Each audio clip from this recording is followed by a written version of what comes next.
from Iran's attack. Our Middle East correspondent Alistair Bunkle has this first report. There was more heavy fighting on the Israel-Lebanon border this morning. Outgoing Israeli artillery pounded Hezbollah positions and Lebanese villages on the other side of the hills. Hezbollah fired back into Israel. Sirens in nearby towns sounded throughout the day. 8 Israeli soldiers have already been killed in the Lebanon invasion, according to the IDF. The funeral for one was held today. Hezbollah has said that its soldiers are fighting back and have claimed to have killed more Israelis over the past few days. Israel is still picking itself up after the massive missile attack from Iran last night, which was a response to the Israeli assassination of Hamas leader Ismail Haniyeh in Tehran and the ongoing invasion of Lebanon. A school south of Tel Aviv took a direct hit. We went to see the damage this morning. The large crater had already been filled in, but windows were shattered and the blast blew open some of the classroom walls. We went to the house, and then we had like big boom, and it was the fall. So we feel like very, very lucky that I wasn't here with my daughter. I was a bit scared, not gonna lie. I was pretty worried about what's going on because somebody said that we started a war with Iran. You can hit us, you can threat us, you can shoot at us, but we will not be afraid. We will go better. We will use every opportunity to learn from that and to make ourselves, our nation, and the world a better place. Some of the residents we spoke to put their survival down to God. Nobody was injured in this strike. This is up on the first floor, and you can see a massive hole, which presumably either the missile came through or that is part of the blast damage done to it. And you can also see how the school sits on a campus of its own, surrounded by apartment blocks. So it is amazing, really, that it hit the school when nobody was here, and it didn't hit any of the apartment blocks where people were sheltering. And that is why, one of the reasons why there were no casualties at this scene. An Israeli Air Force base, only a few kilometers away, was hit. The Israeli military hasn't revealed how many of its bases were struck and what damage was done, but some of the Iranian missiles did hit their target. We will respond. We know how to locate important targets. We know how to strike with precision and power. I visited Tel Nof Air Base before the holiday began. The base is fully operational. It has not ceased to operate for a moment and continues to carry out strikes wherever required. We have the capabilities to reach and strike any point in the Middle East. And those of our enemies who have not yet understood this will soon understand. In the Iranian parliament today, politicians chanted "Death to America." The Iranian regime has said that its attack has ended for now and warned Israel not to retaliate. In our region, the root cause of problems that's causing all these wars and hostilities and anxiety is the presence of those that claim they are after peace and calm in the region, namely America and some European countries. If they leave, no doubt these wars will completely go away. Countries in the region can manage themselves. Israel has said that it will attack Iran back. It hasn't said how or when, but it seems only to be a matter of time. The Israeli Prime Minister is determined to change the balance of power in the Middle East. But Israel's enemies are also fighting for their own survival. Alistair Bunkle, Sky News in Israel. Well, Alistair is here with me now. Before we talk, though, let us bring you more on how Israel was able to repel and minimise the impact of Iran's attack. Well, the country has several air defence systems designed to intercept missiles at different altitudes and distances. The first and Most well known, the Iron Dome is designed to intercept short-range rockets. It's become the most combat-tested air defence system in the world.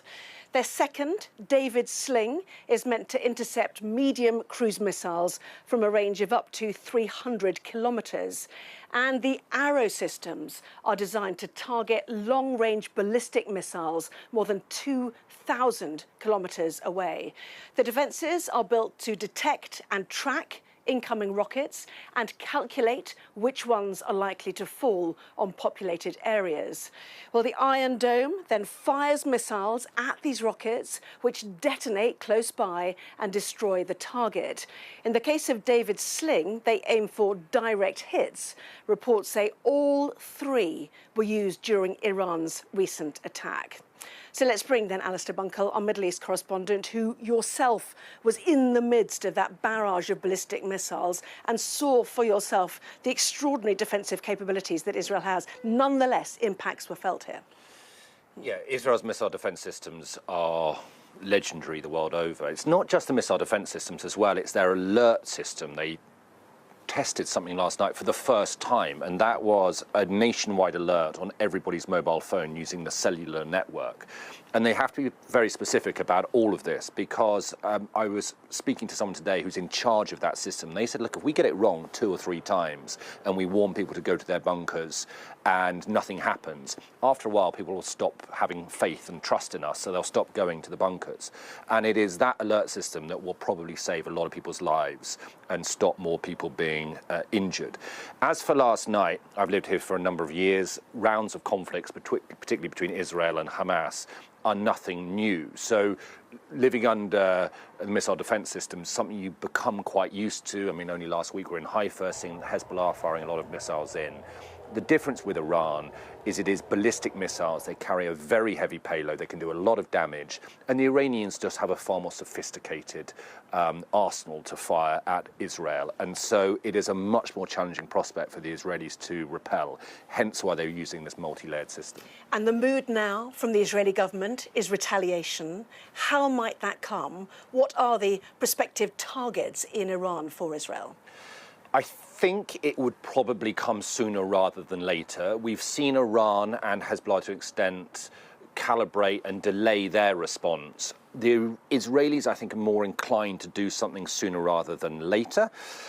It's interesting to note that they say they're planning it in some coordination with the Americans. And I imagine the Americans are, well, publicly are behind Israel, because if you see any division between Israel and the United States, then they will worry that Iran might take advantage of that. But behind the scenes, I'm sure the Americans are saying, whatever you're going to do, let's lead it towards some sort of de-escalation, so some sort of path where Iran can step away from it. So that could be bombing key sites, oil facilities. The worry is that they'll bomb the nuclear facilities in Iran. It could be something along the lines of the Stuxnet virus that we saw attack the Iranian nuclear system many years ago, or the pager attacks that they did in Beirut, something that is kind of deniable, if you like. Or it could be a combination of the two. But I've no doubt that Israel will do something. They say they need to for their own national pride, for their own national deterrence, and because they are now in a mindset where they want to take on all of their enemies, Hamas, Hezbollah, the Houthis and the Iranians. Absolutely, and very intensely over the last 48 hours. We have seen Israel fighting on multiple fronts. At what point do they become stretched? Well, that depends on what the Iranians and Hezbollah do. What we haven't seen from Hezbollah in particular is a massive barrage of missiles to try and overwhelm, in particular, the Iron Dome defense system. That is Israel's great fear, is that the system, which is not perfect by any means, but could become overwhelmed if there are hundreds, possibly thousands of missiles fired towards Israel at one go. The Iranians could also try and achieve that. I think that's what they were trying to do last night. So that's Israel's great fear. But at the moment, they are on the front foot on every arena, with the exception of the Iranians, who are they do worry the Israelis like no other threat, I would say, around here. Alistair Bunkle, for the moment, thank you very much indeed. Well, later, our military analyst, Michael Clark, takes a closer look at the possible targets that Israel may go after in Iran. But now let's head over to Mark in Beirut for the latest on the conflict there today. Mark. Yeah, thanks very much indeed, Anna. And after that major attack overnight, today came another blow to Israel. 8 IDF troops involved in the ground incursion in southern Lebanon have been killed. Hezbollah has described the conflict as the first round of war between them and Israel. There's been fighting along the Israel-Lebanon border with Hezbollah, saying its fighters clashed with the IDF in 2 border towns, Maroun al-Rath and Odessa. Our special correspondent, Alex Crawford, is in nearby Tyre and has seen the impact of the fighting at a nearby hospital. And a warning, her report includes pictures of injuries and the sound of one woman in distress while she's being treated. Fresh from the front line, at just 9 years old, Mariam has seen war and terror up close. And she's in a lot of pain. The doctor tells us so many of the casualties are young children. She has fracture in this leg, 2 fracture. And she has different wounds in the left upper limb. Her teenage brother, like so many here, is terrified of being identified. He's still in his blood-soaked T-shirt. It's a big shock, he tells us. Nothing like this has happened to us before. The doctor asks about more painkillers. Her young body is broken. I was sitting with my family and a rocket just hit the house, she tells us. Everything fell on me. And now the hospital's no longer safe, with 3 hits around it in the past few days. But it landed just here then? Landed, rockets were here. Glass were broken, and some people get injured by this glass. Half the staff have left. The remainder have been living in the hospital for the past 10 days and feel under attack. You know, it's hard to work in fear. I'm afraid about myself, about my safety, first place, and about my family's safety in second place. Because, you know, there's no place safe in Lebanon now. Dr. Abdul Nasser's been through 3 wars in Lebanon. This is the 4th and by far the worst. They've had 1,500 war wounded here in the past fortnight and taken some desperate measures. It's a leg amputation in the emergency room without anesthesia.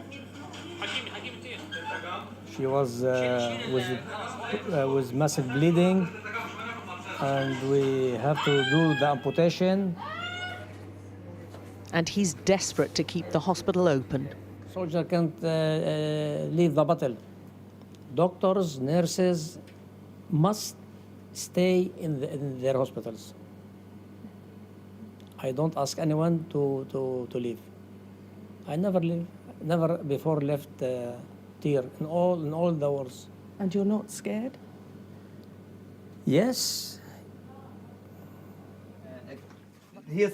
There are plenty still who rely on the hospital. Mohammed lived with 32 of his family here in 5 different flats until the Israeli jets came. Rocket, he's coming, rocket. He's going 1, 2, a bit after he's gone. All of the family's 5 flats were destroyed. There's just rubble left, children's toys amongst them. The babies' pictures are still on the wall. Their parents' wedding is pride of place. But Anwar, their mother, was showered in shrapnel and died instantly. Mohammed tells us he thinks the target was the house behind theirs. His neighbour was a Hezbollah supporter, but he and his entire family of 8 were killed. It's kind of like collective punishment. They claim they target specific people, but they're killing everyone. The impact hit all the surrounding homes, about 15 of them, all now abandoned. The strikes around the hospital are getting closer and more frequent, and the doctors fear the worst. We don't feel safe. The patient don't feel safe. They are saying that there's rockets and bombs of Hezbollah near the hospitals, but this is we deny all these things. The wounded don't stay long in these frontline hospitals. They're moved away as soon as possible to relative safety elsewhere. but safety's becoming a rare commodity in Lebanon.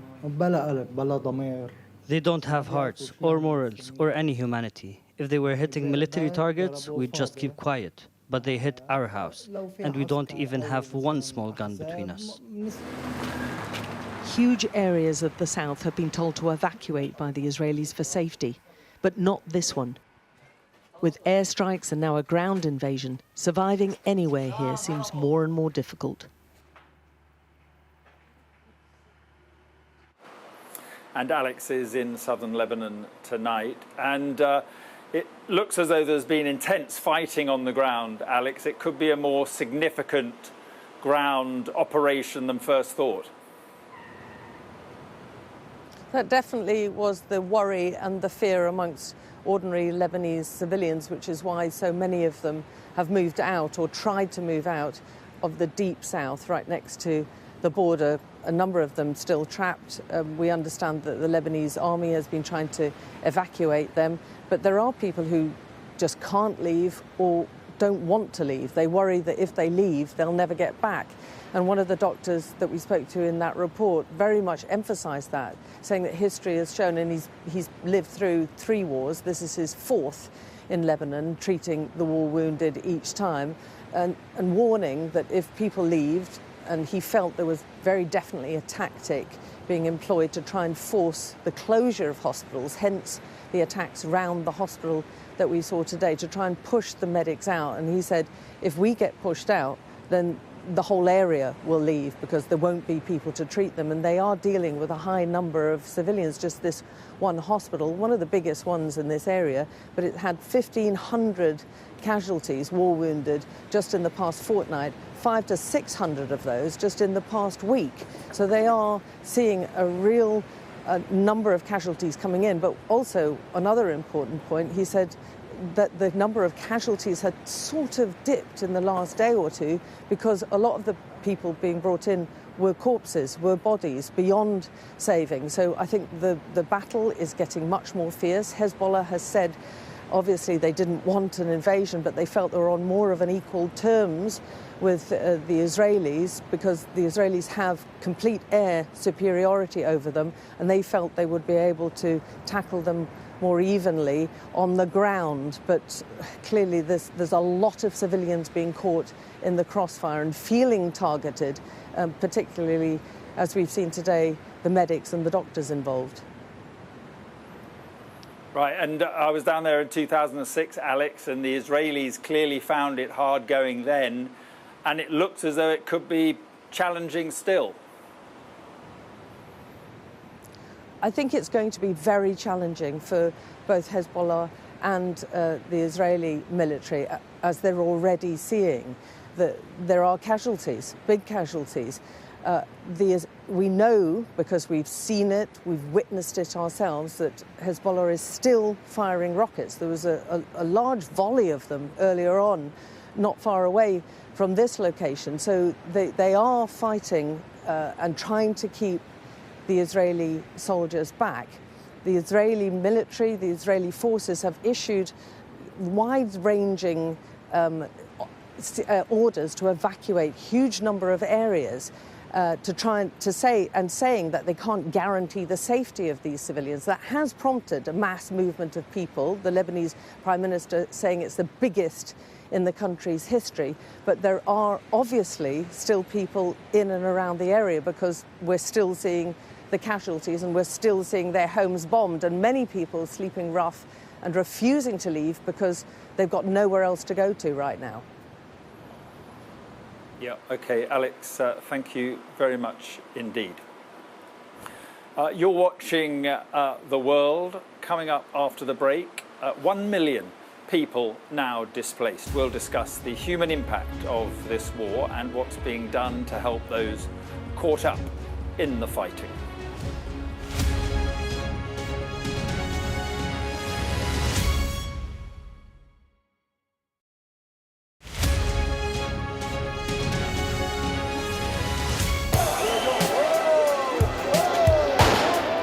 I'm Adam Parsons. I'm Sky's Europe correspondent based here in Brussels. More flares going off, a volley of rocks cobbles have been pulled up out and are being used as missiles to hurl at these police. We take you to the heart of stories that shape our world.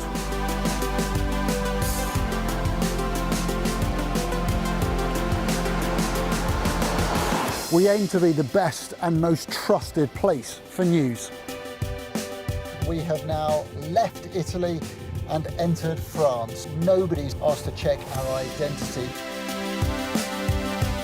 Made by people who dare to challenge. Nice to see you again, Mr. Barnier. Why?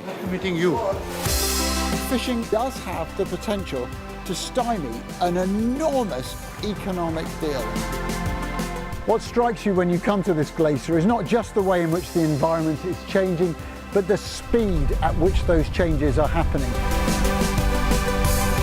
It's devastating, actually.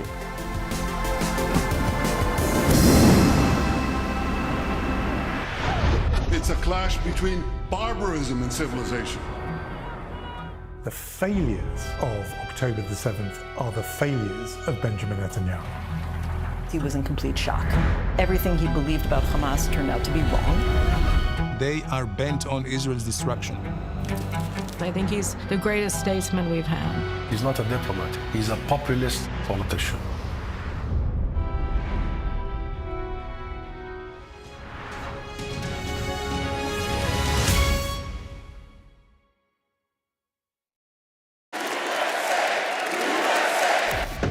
I say, bring it on. With America divided and tensions running high, get ready for an election like no other.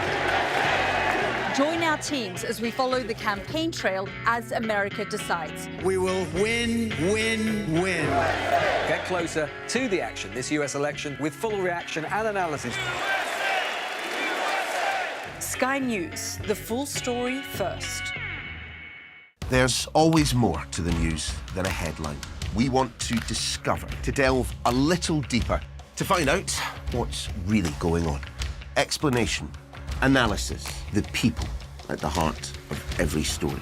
I'm Neil Patterson, and this is the Sky News Daily Podcast. So, by the end, we'll hopefully all understand what's going on in the world just that little better. Available wherever you get your podcasts. We've got your Sunday mornings covered. From the front page and the sounds of the streets to the voices of the people who make the major calls and big picture politics beyond Westminster. We'll put you at the heart of our story. A new start to Sunday. I'm ready. Are you? Join me, Trevor Phillips, Sunday mornings on Sky News. Welcome back to Beirut, and it has to be said the humanitarian situation here in Lebanon is nothing short of dire. Over 1 million people are thought to be displaced now across the country, and those who can are looking for ways out. The suburb of Deir in the south of the capital here has undoubtedly been the hardest hit. It's a Hezbollah-controlled area, the same area in which the group's leader Hassan Nasrallah was killed. Our international correspondent John Sparks was among the first journalists to be allowed in. In a war of many war zones, of many separate fronts, the district of Dahia feels extreme. We were brought here by Hezbollah, dressed in black, moving our convoy into South Beirut. It's one of the most densely populated parts of the city, and it has been pounded by the Israelis over the past 10 days. We were confronted with something like a vision of hell. Acrid smoke rising from the ruins of several apartment blocks. Their foundations exposed by Israeli munitions, mountains of rubble piercing the sky. The damage here is massive. I mean, several residential buildings have been destroyed. There is a smoking void down there that must be 15, 20 meters deep. I mean, it's apocalyptic in every sense. Hezbollah brought us here for a reason. This spot an ordinary neighborhood, not a weapons store, it said. And these men gave voice to the fury within before they were ordered to stop. Amid tight security, we were escorted to several more sites. Our presence noted by all. This strike destroyed a religious TV station, we were told. Who would make weapons here? A Hezbollah-associated reporter used a prop to make the point. This has got nothing to do with politics. The Israelis said there was a weapons pile here. But look around you. This is the remnants of a television camera. Israel says its operations are targeted and precise, but no one believes that here. As the bombardment scars parts of the city, hundreds of thousands have decided to leave, including Britain, Mahassan al-Dada and her family. We found them just up the road. And how are you feeling? Have you made the right decision, do you think? I feel like I've made the right decision for my children, yeah.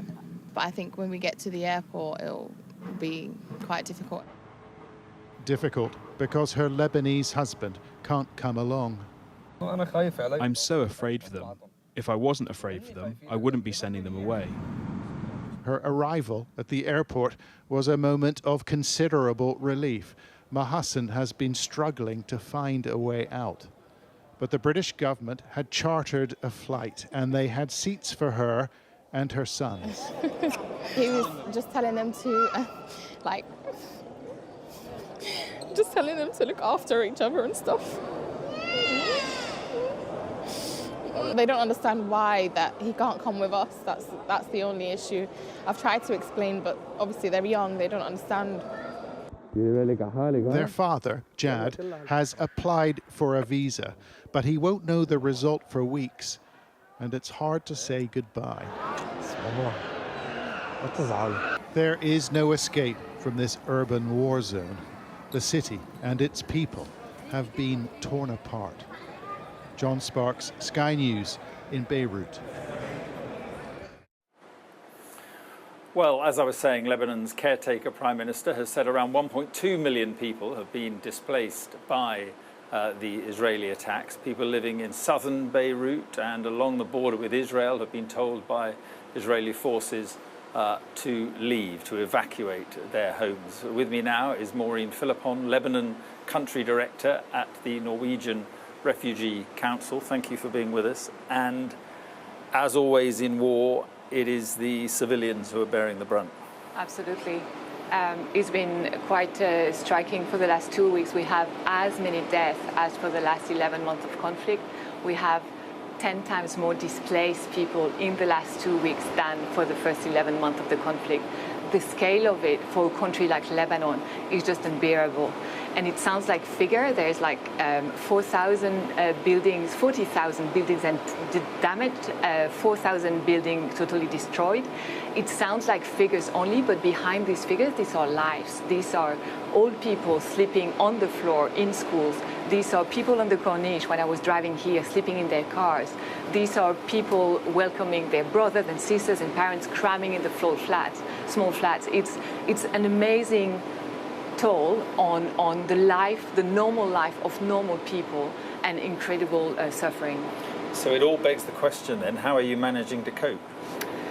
It's been difficult because of the scale in such a short time span. It started Monday, 10 days ago, to be at such a scale. People have fled. 900 shelters are now open. 2/3 of them are already full. Again, these are mostly schools, so people put the tables and the chairs away, sleep on the floor. NRC is doing their best to distribute mattresses, blankets, water. It's not enough. It's not only NRC, we're a range of other organizations, a lot of Lebanese generosity. I was in the school yesterday in Beirut. I stayed there for like half an hour and I saw a woman from the neighborhood coming pay for the medicines of 2 women inside that school.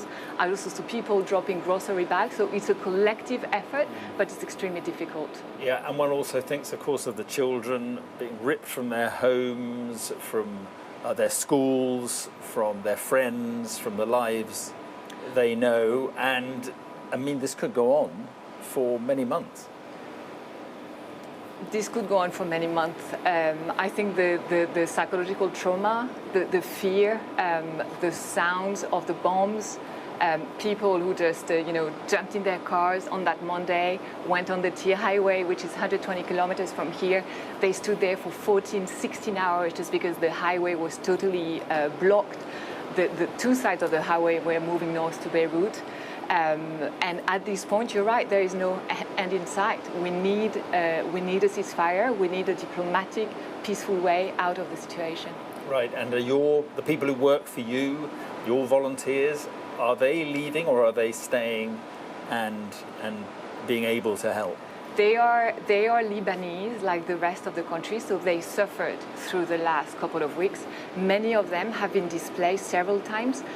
Almost our entire team in Tyre has been displaced. I have colleagues living in the southern suburbs of Dahiyeh who've also been displaced. A couple of them still there who lived through, the last 2 nights of intense bombings. People from the Bekaa as well. We have an office in the Bekaa.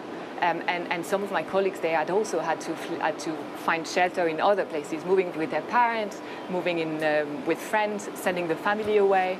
Okay, yeah. Well, listen, Maureen, thank you very much for talking to us about it, and I wish you luck with your work. Thank you very much. Thank you very much indeed.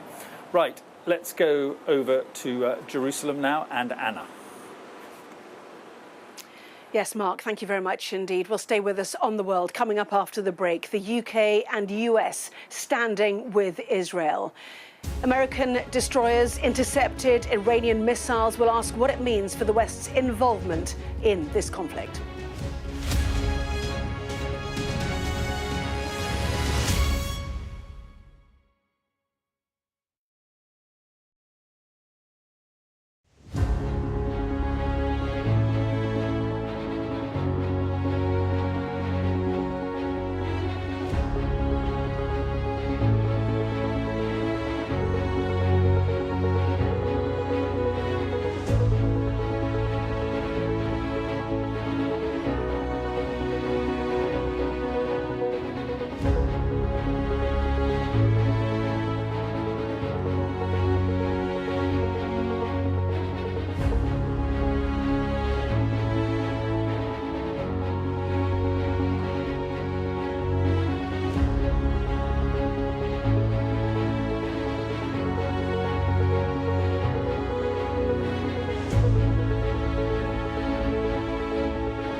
resolve this conflict. They keep telling us that they want aid. And this is what's left of it. Tanks, heavy vehicle. Why only in America? People want their country to work. Just want a job in a normal life. Why are these homes empty? I want you to be honest with people. That has happened within minutes. Sky News, the full story first. Free wherever you get your news. Welcome back to Jerusalem. So the big question here, how will Israel respond to Iran's attack? Oil and military facilities could become targets, but hardliners, including former Prime Minister Naftali Bennett, have called on the IDF to go further and destroy Iran's nuclear program. Our military analyst, Michael Clark, has been taking a closer look at the options on the table. Israel has promised to mount a significant retaliation against Iran in a time and a manner of its own choosing. And it's thought that that retaliation could come in just a matter of days. Iran fired more than 180 ballistic missiles at Israel, and Iran's Revolutionary Guard Corps, or the IRGC, has said the targets were military and intelligence sites rather than civilian and infrastructure sites. Well, Sky's data and forensics has verified multiple locations in Israel that were hit, among them 2 Israeli air bases, Nevatim and at Tel Nof. Now, these were the images at Nevatim. Visually dramatic, of course, but so far there's no evidence of any actual damage at the airbase itself. And we've also seen verification of 2 points of impact close to the area in Tel Aviv, thought to be the headquarters of Mossad, which is Israel's national intelligence agency. That's a major propaganda victory for Iran, but in actuality, the damage inflicted is extremely limited. So how will Israel respond? Well, Israel could target Iran's air bases, for example, the ones from which it launched the barrage of missiles on Tuesday. When Iran last launched drones and missiles into Israel back in April, the Israeli Air Force retaliated by targeting an air defense radar site at an airbase in Isfahan. A more upscale response might be that the Israelis would hit an IRGC command centre. Now, there's IRGC command centres all over the country, located largely in fairly densely populated areas. Israeli officials have briefed the US media, saying that the country could target oil production facilities inside Iran, such as oil fields and in the country's south, or even oil and gas rigs in the Persian Gulf. Well, such a move would cause major uncertainty in global oil markets, and on Tuesday, IRGC-affiliated groups across the region warned that they could be moved to attack refineries and oil fields throughout the Middle East if Iran's refineries were targeted in this way. More unlikely, but certainly not impossible, is an attack on the leadership in Tehran itself. Israel has shown that it has the capacity to strike anyone, anywhere, in the assassination of the Hamas leader, Ismail Haniyeh, in Tehran. And Iran's supreme leader, Ayatollah Khamenei, was reportedly taken to a secure location after the assassination of the leader of Hezbollah. He's remained there after Tehran strikes. Most dramatically, of course, Israel could target one of Iran's many nuclear facilities. Benjamin Netanyahu has long seen Iran's nuclear program and the possibility of its weaponization as an existential threat to Israel, and he could take this moment to strike. So Israel might choose to calibrate its response and show that it's done so and go no further up this escalatory spiral. But it doesn't seem to be in a mood to do that. And until we know, the Middle East remains on the brink of a much bigger crisis. It's up to Tel Aviv now. Well, joining me now is Amos Yadlin, former head of the IDF Military Intelligence Directorate. Good to talk to you. Seismic times, certainly. I know you yourself were caught up watching that barrage of ballistic missiles on the road to Tel Aviv. My question then is, does Israel have to respond? And if so, how? It depends very much what is the strategic goal. If the strategic goal is deterrence and retaliation, it's 2 different goals. On retaliation, there will be an attack that will say Israel cannot tolerate second time hundreds of ballistic missiles at it. If it is deterrence, it will go to a higher bar, because then the Iranians have to understand what is the high price of attacking Israel. And then maybe what Prime Minister Bennett, former Prime Minister, offered, to take advantage of the Iranian aggression and to do what Israel wanted to do a long time ago, to destroy the Iranian nuclear program. In this case, Israel has some good backwind that we didn't have in the past. First, legitimacy, since the two attacks, and think about such an attacks with a nuclear warhead, which is existential threat. Second, Hezbollah was in a way destroyed. In the past, the reaction of Hezbollah was a main consideration for the Israeli planners and decision makers. And then the US. The US issued a very strong warning to Iran not to attack Israel.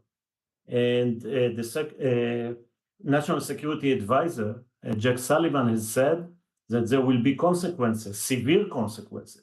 So maybe it's an opportunity to the US to make, to give the world an example, where is it against those excess of global American rivals, China, Russia, North Korea, Iran. Well, yes, let me get in there if you don't mind. Apologies. Interestingly, he's not the only person to say this, Naftali Bennett. John Bolton, former US National Security Advisor, amongst those saying that Israel has the opportunity here to change the face of the Middle East for the first time in 50 years. But you worked in intelligence. Do they know where all those nuclear sites are? What are the implications in terms of hitting nuclear sites? Are they capable of doing it? See, I'm a veteran of two termination of nuclear programs. I was an F-16 pilot in 1981. I was chief of Israeli intelligence when we found a North Korean nuclear reactor in the desert in Syria. And the question you asked was asked in the past. And very good answers were given. It's a serious issue. When I left the intelligence in 2010, and Prime Minister Netanyahu at that time, Defense Minister Barak, thought about attacking the Iranian nuclear program, I left on their desk 17 questions about that each one of them should get the answer yes before you attack the Iranian nuclear site. And the first one was the question you asked. Can Israel operationally achieve the goal of destroying this nuclear site? I left in 2010. I'm not in the meetings today in Jerusalem or in Tel Aviv. So you will have to ask the current serving leaders of Israel about their position. Well, the other alternative too is assassination attempts in Iran. Questions still hang over the Hamas leader Yahya Sinwar. And today our colleagues at NBC asked the Hamas spokesperson if Sinwar is still alive. Let's have a listen. Is Yahya Sinwar still alive? Sure. When was the last time Hamas here in Qatar communicated with him? Again, we are communicating with our leadership generally, regularly. I cannot now say when exactly with whom, but we have always the continuous. So he's alive, but he can't communicate because he'd be killed. What I know that he is still alive. He is still in control. He is still communicating with his people on the ground. He's still communicating with the leadership outside. So still alive and still communicating and still presumably in the sights of the Israeli Defense Forces. He still doesn't care about his own people, about almost 2 million Gazans that are suffering, about his own military wing that is losing terrorists every day. And I agree that he may be alive. I think when you have a leader like that, it's a poor people. Amos Yadlin, former head of the IDF Military Intelligence Directorate, thank you very much indeed for joining us. So multiple then options on the table for both sides, but what might the wider consequences be if Israel was to target Iran's nuclear program? I'm joined now by General Frank McKenzie, former commander of CENTCOM, the United States Central Command.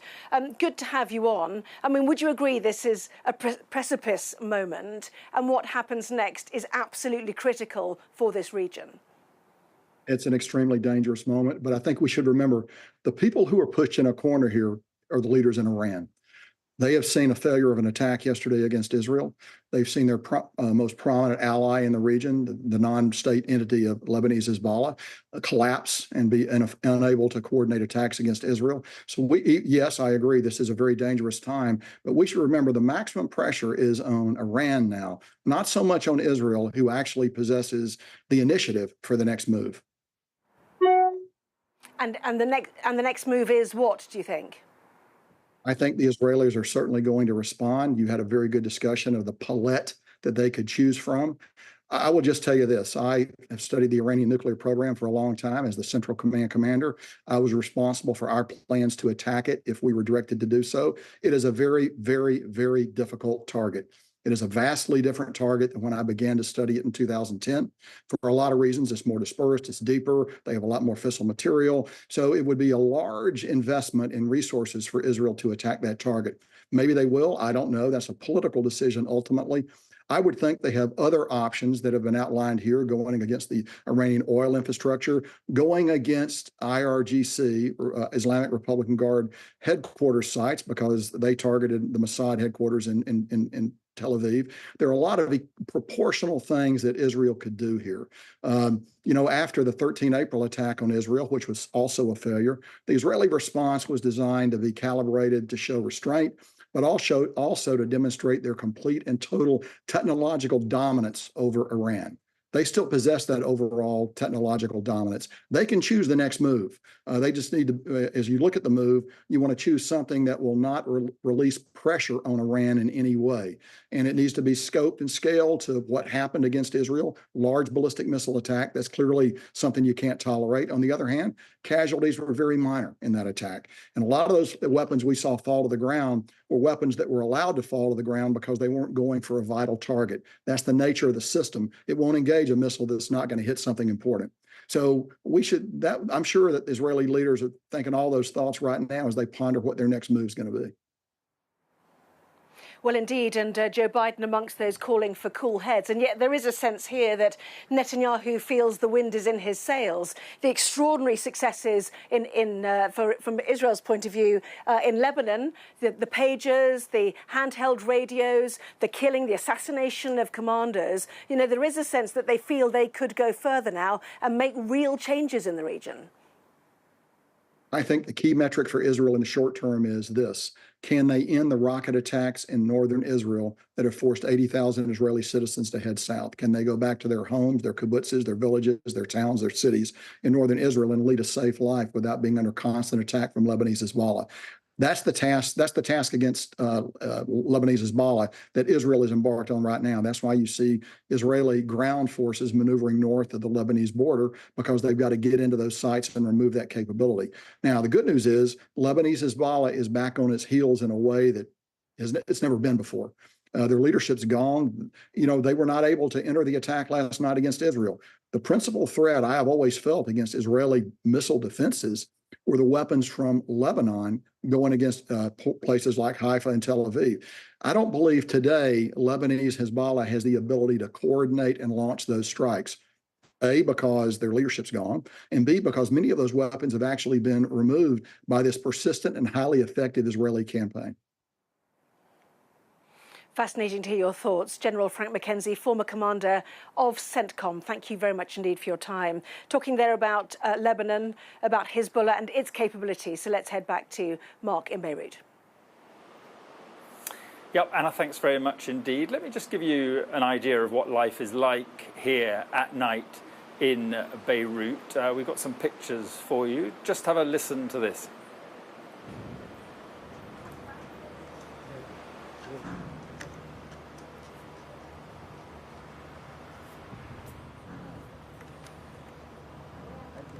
ابو شاكر يا حي شفتها؟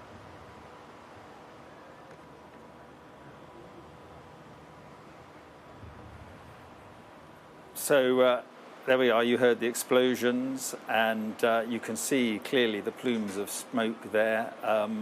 Almost on a nightly basis, this now happening in this capital city. Not clear, of course, at the moment what was being targeted by the Israelis there. So it is a tense time here. Also a tense time in New York today as the UN Security Council convened to discuss events in the Middle East. It comes after Israel banned Antonio Guterres, the UN's Secretary General, from visiting the country, accusing him of having an anti-Israel bias. Both Iran and Israel's representatives addressed the room. Let's have a listen. Our invocation of the right of self-defense followed by an extended period of restraint reflects Iran's responsible approach to regional and international peace and security at a time when the illegal action and genocide carried out by this occupying apartheid regime against the Palestinian people, as well as its repeated military aggression against Lebanon and Syria, continue. Israel will defend itself. We will act. And let me assure you, the consequences Iran will face for their actions will be far greater than they could ever have imagined. Let me ask the Council and the entire world, how would any of you react if faced with such an attack? Well, our international affairs editor, Dominic Waghorn, is in New York. Dominic, what are the chances of any sort of last-minute diplomatic breakthrough? Well, I think you had a guest on earlier, Mark, didn't you, saying that the UN's better at keeping the peace once it's been made than actually making the peace. And that's certainly what's been happening here today. Lots of high-minded sentiments, a lot of hand-wringing and concern, but no progress towards a diplomatic solution. The issue now is that the shadow war that Israel and Iran have been fighting for almost half a century has come out into the open. Both sides think the other side is breaking the rules, and they're taking the gloves off. The question is what happens now in terms of what are those policymakers and those planners in Tel Aviv and the Israeli military headquarters, what do they decide to do next, and what does the Israeli Prime Minister Benjamin Netanyahu decide to do next? A lot of talk about going after Iran's nuclear facilities, their alleged nuclear weapons program, in their retaliation. It's clearly going to be what the Israeli ambassador here said would be decisive and painful retaliation, but will they go after those facilities? The fact of the matter is they can't destroy Iran's nuclear weapons program without American support, and we had a pretty clear answer today from Joe Biden as to whether America will give that support or not. Have a listen. Would you support an attack on Iran's nuclear sites by Israel? The answer is no. I think there's things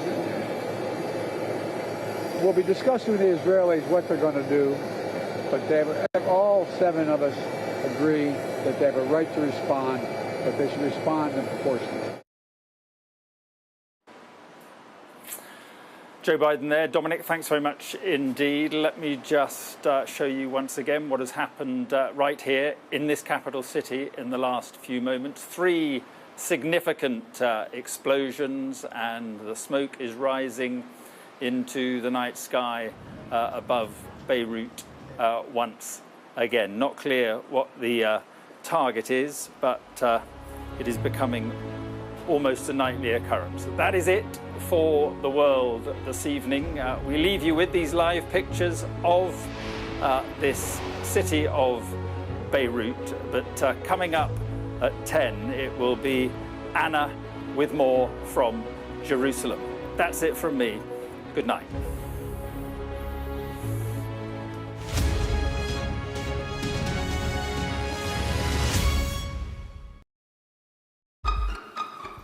We've got your Sunday mornings covered. From the front page and the sounds of the streets to the voices of the people who make the major calls and big picture politics beyond Westminster. We'll put you at the heart of our story. A new start to Sunday. I'm ready. Are you? Join me, Trevor Phillips, Sunday mornings on Sky News. The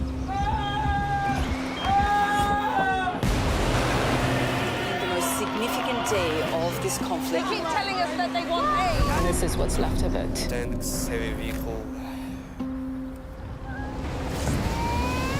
Why only in America? People want their country to war. They want to jump into normal life. Why are these homes empty? I want you to be honest with people. That has happened within minutes. Sky News, the full story first. Free wherever you get your news.